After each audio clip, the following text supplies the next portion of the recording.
హృదయపూర్వకంగా ధన్యవాదాలు తెలియజేస్తూ నేను సెలవు తీసుకుంటున్నాను.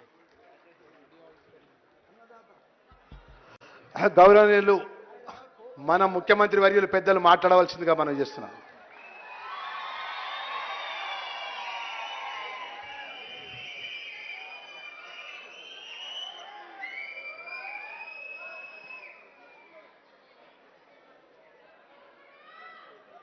నాకు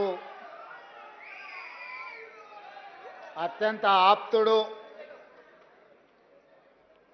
మనసుకు చాలా చాలా దగ్గరివాడు, అందశ్రీ గారి యాదిలో ఈ సంస్మరణ సభ ఏర్పాటు చేసి నాతో పాటు కాంగ్రెస్ పార్టీ అధ్యక్షుల్ని, సహచర మంత్రివర్గ సభ్యుల్ని, తెలంగాణ సమాజంలో ప్రముఖులను అందరినీ పిలిచి కవులను, గాయకులను, ఉద్యమకారులను, మా దళిత సోదరులను అందరినీ కూడా ఈ కార్యక్రమంలో పాల్గొనే విధంగా ఏర్పాటు చేసిన పెద్దలందరికీ మనస్ఫూర్తిగా అభినందనలు తెలియజేస్తున్నా. మిత్రులారా, తెలంగాణ సమాజం చైతన్యవంతమైన సమాజం. ఎంత అమాయకంగా కనిపిస్తుందో అవసరమైనప్పుడు అంతే పోరాట పటిమను ప్రదర్శిస్తుంది. రాచరికం కానీ ఆధిపత్యం కానీ హద్దు దాటినప్పుడు ఈ తెలంగాణ నేలను చెరబట్టాలని, ఈ తెలంగాణ ప్రజల మీద ఆధిపత్యాన్ని చెలాయించాలనుకున్నప్పుడల్లా ఈ గడ్డ మీద పుట్టిన బిడ్డలైన కవులు, కళాకారులు తమ గళాన్ని, తమ గజ్జెను, తమ దుప్పటికి దుమ్ము దులిపి దిగంతాలకు తరిమిన చరిత్ర ఈ తెలంగాణ నేలకుంది. ఆనాడు నిజాం ప్రభువులు ప్రపంచంలోనే ఆగర్భ శ్రీమంతుడుగా ఈ గడ్డ మీద ఆధిపత్యాన్ని శాశ్వతం చేసుకోవడానికి ఈ భూమిని చెరబట్టడమే కాకుండా దళితులను, గిరిజనులను, బలహీన వర్గాల మీద తాను ఆధిపత్యం చెలాయించాలనుకున్నప్పుడు ఆ చెలాయిస్తున్న సందర్భంలో బండెనక బండి కట్టి ఏ బండిలో పోతారో నిజాము సర్కారోడా అని బండి యాదగిరి గలం విప్పితే నిజాం సర్కారు పీఠమే కదిలింది. అదేవిధంగా ఉమ్మడి రాష్ట్రంలో సీమాంధ్రకు సంబంధించిన సమైక్యవాదులు ఈ తెలంగాణ మీద ఆధిపత్యం చెలాయిస్తున్నప్పుడు ఓ గద్దరన్న, ఓ గూడ అంజన్న,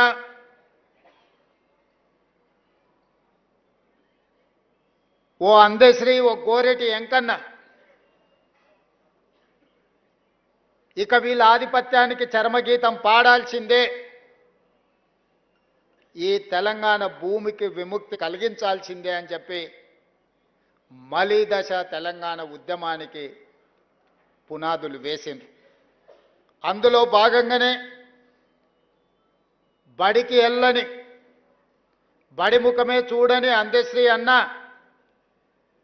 జయ జయ హే తెలంగాణ ముక్కోటి గొంతుకలను ఏకం చేసి ఈ తెలంగాణ ఉద్యమాన్ని ఉవ్వెత్తున నడిపితే ఈ తెలంగాణ రాష్ట్ర కళ నిజమైంది.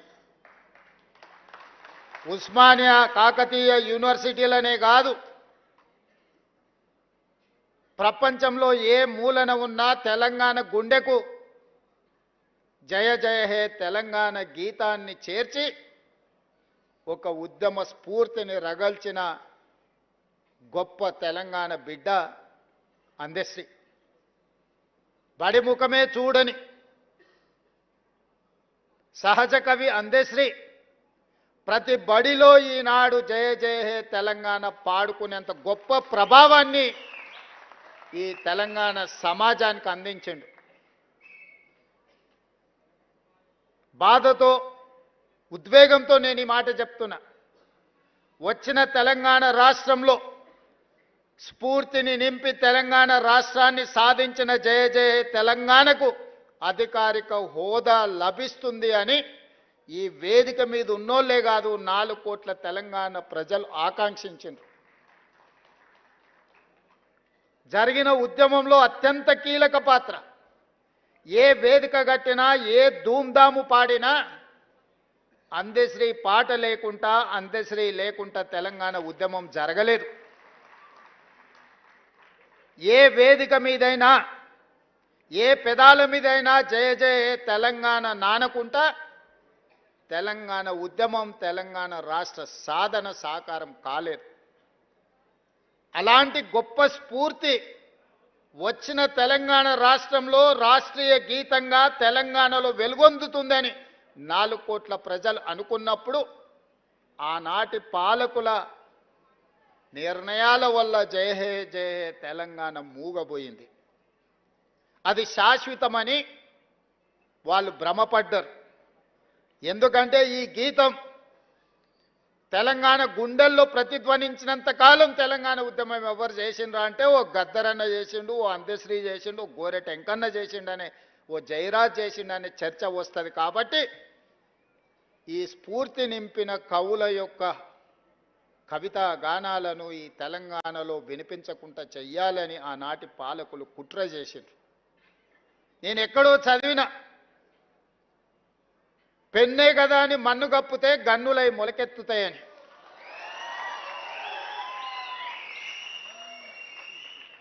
కవి రాసే పెన్నుల మీద మన్ను కప్పితే అవి గన్నులై మొలకెత్తుతాయి, మీ గడీలను కుప్ప కూలుస్తాయన్న నినాదాన్ని నిజాన్ని చేసిండు అందశ్రీ. 10 సంవత్సరాలు మూగబోయి ఉండొచ్చు మీ ఉద్దేశంలో, కానీ తెలంగాణ ప్రజల గుండెల్లో నిత్యం గానమై జయ జయ హే తెలంగాణ జనాలు పాడుకున్నారు. నేను చేసింది ఏమీ లేదు. తెలంగాణ ప్రజలు పాడుకున్నది 4 కోట్ల తెలంగాణ ప్రజలు కోరుకున్న జయ జయ హే తెలంగాణను రాష్ట్రీయ గీతంగా ప్రకటించడమే కాకుండా ఈనాడు చదువుకునే ప్రతి బడిలో పాడాలి, చదువులు చెప్పే ప్రతి పుస్తకంలో రాయాలి అని ఈ ప్రభుత్వం ప్రజాప్రభుత్వం కాబట్టి నిర్ణయం తీసుకొని ఈనాడు పాఠ్య పుస్తకాలలో మొదటి అంశంగా జయ జయ హే తెలంగాణను చేర్చడం జరిగింది. అదేవిధంగా సర్వం ఒడ్డి సర్వం త్యాగం చేసి ఏమీ ఆశించకుండా ఆలోచించకుండా 5 దశాబ్దాలు ఈ ప్రజల కోసం పనిచేసిన కుటుంబాన్ని ఆదుకోవడం ఆ కుటుంబ సభ్యుడిగా నా బాధ్యత. అందుకే ఎన్నికల కంటే ముందు ఓ గద్దరన్న ఒక అందశ్రీ ఈ ప్రజాపాలన అధికారంలోకి రావడానికి శాయశక్తుల కృషి చేసిండ్రు, కలగన్నరు, రావాలని పోరాటం చేసిండ్రు. తెలంగాణ ఉద్యమం తెలంగాణ రాష్ట్ర సాధనే కాదు. ఈనాడు నేను మా మిత్రులు పెద్దలు దామోదర్ రాజనరసింహ గారు, అట్లూరి లక్ష్మణ్ గారు లేదా ఉత్తమ్ కుమార్ రెడ్డి గారు ఎవరమైనా మంత్రులు ముఖ్యమంత్రులు అయినము అని అంటే వాళ్ళు ఇచ్చిన స్ఫూర్తి, వాళ్ళు చేసిన పోరాటం ఎవరు కూడా మర్చిపోలేనిది. అందుకే ఒక గద్దరన్నను ఒక అందశ్రీని ఈ ప్రభుత్వ పెద్దలకు ఒకవేళ అనుకోని అకాల మరణం వస్తే ఏ విధంగా ప్రభుత్వ పెద్దలను ఆదుకుంటామో ఈ తెలంగాణ సమాజానికి పెద్దలైన గద్దరన్నను అందశ్రీని ఈ ప్రభుత్వం ఆదుకుంటుంది, భవిష్యత్తులో అండగా నిలబడుతుంది అని చెప్పి అభిమానులందరికీ నేను చెప్పదలుచుకున్నా. అందుకే వారి కుటుంబానికి ఉద్యోగం ఇచ్చినా, వారి స్మృతివనం కట్టాలనుకున్నా వారు రాసిన నిప్పుల వాగు ప్రతి లైబ్రరీలో ఉండే విధంగా ఈనాడు ప్రభుత్వం చర్యలు చేపట్టింది. భవిష్యత్తులో కూడా ఆ కుటుంబాలను ఆదుకుంటుంది. ఇదే కాదు, ప్రభుత్వం వచ్చిన మొదటి సంవత్సరం పూర్తి చేసుకున్న సందర్భంలో 9 మంది తెలంగాణ ఉద్యమకారులను, కవులను, గాయకులను సచివాలయం సాక్షిగా వాళ్ళని సన్మానించుకోవడమే కాదు, వాళ్ళను గుర్తించాలి, వాళ్ళను ఆదుకోవాలన్న ఉద్దేశంతో 300 గజాల ఇంటి స్థలాన్ని, ఎందుకంటే వీళ్ళందరూ నిలువ నీడ లేకుండా ఒకవేళ నీడ ఉన్నా ఆ నీడను తెగనమ్మి తెలంగాణ ఉద్యమంలో వాళ్ళు భాగస్వాములు అయినరు. ఈరోజు వయసు ఉడిగిపోయింది, తిరిగి సంపాదించాలన్న సంపద ఎట్లుంటుందో సంపాదించడం ఎలాగో తెలియలేనంతగా ప్రజలలో మమేకమైపోయిన ఆ 9 కుటుంబాలను ఈరోజు ప్రభుత్వం గుర్తించి వాళ్ళని ఆర్థికంగా ఆదుకోవడమే కాకుండా వాళ్లకు ఇళ్ల పట్టాలు ఇళ్లకు స్థలం ఇవ్వాలని అనుకున్నాం. ఈనాడు ఆ 9 మందికి 300 గజాలు ఒక్కొక్కరికి ఇవ్వడమే కాదు, వాళ్ళ కుటుంబ సభ్యులు ఆత్మగౌరవంతో బ్రతికే విధంగా భారత్ ఫ్యూచర్ సిటీలో అద్భుతమైన ఇండ్లను కట్టించి వాళ్ళకు ఒక రక్షణ, వాళ్ళకు ఒక నమ్మకం కలిగించడానికి మా ప్రభుత్వం చేస్తుంది. ఆ బాధ్యతను మా పెద్దలు దామోదర్ రాజనరసింహ గారు తీసుకోవాల్సిందిగా నేను వారికి సూచన చేస్తున్నా. తప్పకుండా ఆ కార్యక్రమాన్ని తీసుకుంటాం. అదేవిధంగా దళితుల గురించి గ్రామీణ ప్రాంతం నుంచి, వ్యవసాయ కుటుంబం నుంచి వచ్చిన నాకు సంపూర్ణమైన అవగాహన ఉంది. మా భూములు దుక్కి దున్నినా, మా పొలాలలో పంట పండినా, మేము మోతుబరి రైతులుగా సమాజంలో గుర్తింపు పొందిన మా గ్రామంలో ఉన్న దళితులు 100% మాకు అండగా నిలబడ్డారు. కాబట్టే మేము మా గ్రామాలలో రాణించినాం. మీరందరూ ఆశీర్వదించారు కాబట్టే ఈనాడు తెలంగాణ రాష్ట్రానికి ముఖ్యమంత్రినైన విషయాన్ని ఏ వేదిక మీదైనా చెప్పుకోవడానికి నాకేం బేసిజం లేదు. అందుకే అది వర్గీకరణ కావచ్చు, ఇతర విషయాలు కావచ్చు, ఎన్నో రకాల ఒడిదుడుకులు వచ్చిన మా నరసింహులన్న చంద్రబాబు నాయుడు గారితో ఉన్నప్పుడు మొట్టమొదట వర్గీకరణ అమలు చేయించాడు. దేశానికి ఒక మార్గాన్ని ఆ రోజు ఏర్పాటు చేశారు. తర్వాత ఎన్నో అంశాల ప్రాతిపదికన అది మరుగున పడిపోయింది. కానీ ఈనాడు మీ సోదరుడు తెలంగాణ రాష్ట్ర ముఖ్యమంత్రిగా ఈ దేశంలోనే అమలు చేసింది మన రాష్ట్రమే. మీ సోదరుడే. ఇప్పటి వరకు ఏ రాష్ట్రంలో కూడా వర్గీకరణను అమలు చెయ్యలేదు. తూచా తప్పకుండా సాంకేతిక న్యాయపరమైన లోపం లేకుండా 100% మీ అందరి సహకారంతో ఈరోజు మీ జాతుల మధ్యలో ఉన్న వైరాన్ని శాశ్వతంగా తొలగించాలి. తాత్కాలికంగా ఎవరికైనా బాధనో దుఃఖమో ఉన్నా శాశ్వతంగా ఇది మిమ్మల్ని అందరినీ ఏకం చేస్తుందన్న ఆలోచనతోని ఏకం చేయాలన్న ఉద్దేశంతో 100% వర్గీకరణను అమలు చేస్తే మొన్న ఎప్పుడూ చదువుకొని డాక్టర్ అనే చదువులోనే జాయిన్ కానీ సామాజిక వర్గానికి సంబంధించి చాలామంది డాక్టర్లుగా మొదటిసారి వచ్చిందని దామోదర్ రాజనరసింహ గారు చెప్పినప్పుడు నాకు సంతోషం కలిగింది. ఈ వర్గీకరణ చిన్న చిన్న ఉద్యోగాలు మీకు తెచ్చిపెట్టడం కాదు.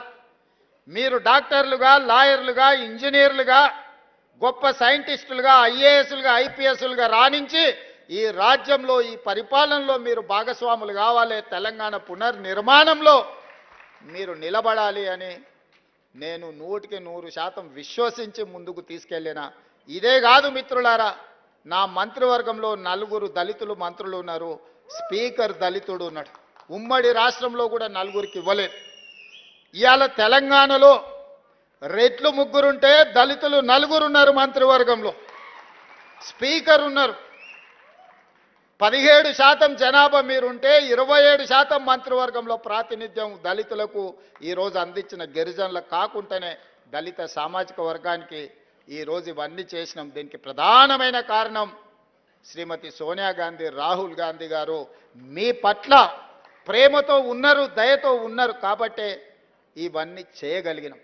అందుకే మిత్రులారా, చాలా అంశాలు మాట్లాడేది ఉన్నది, తీసుకోవాల్సిన నిర్ణయాలు ఉన్నాయి. యాదగిరి అన్న చేసిన సూచన, నరసింహులు గారు చేసిన సూచన, ఇతర సూచనలు అన్నిటి మీద కూడా వారు సూచించినట్టుగా ఒక ప్రత్యేక సమావేశాన్ని ఏర్పాటు చేస్తాను.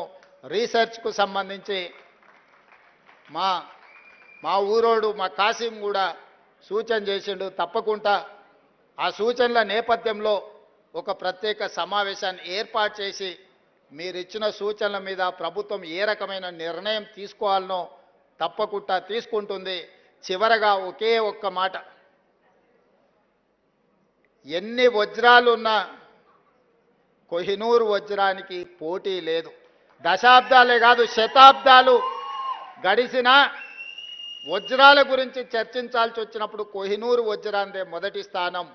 కవులు కళాకారులు ఎంతమంది ఉన్నా ఎవరి గురించి చర్చించినా రేపటి తెలంగాణ చరిత్రలో కవులు కళాకారుల గురించి మాట్లాడినప్పుడు మా అందశ్రీ అన్న ఒక కోహినూరు వజ్రంగా నిలబడతాడు.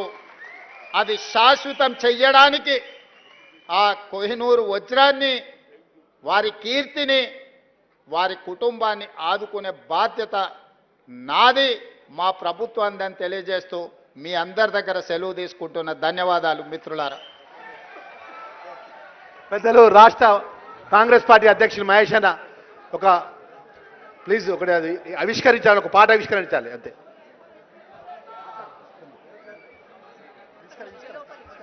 తెలంగాణ సాంస్కృతిక సారథి కళాకారుల ఆధ్వర్యంలో, అలాగే మా కళాకారుల చైర్పర్సన్ అక్క వెన్నెలక్క మరియు ఏఓ సార్ విజయ్ సార్ ఆధ్వర్యంలో ప్రభుత్వానికి ప్రజలకు ఒక వారధిగా ఉంటూ 3000 పాటలను రాసిన ఘనత తెలంగాణ సాంస్కృతిక సారథి కళాకారులు. దయచేసి ఇది అర్థం చేసుకోవాలి. వారికి ఈ సందర్భంగా హృదయపూర్వకమైన కృతజ్ఞతలు. మా వెన్నెలక్క గారికి, విజయ్ సార్, అలాగే ఇప్పుడు పిన్నింటి రత్నం వారు అందశ్రీ గారి మీద ఒక అద్భుతమైన పాటను ఆడియో రిలీజ్ ఫంక్షన్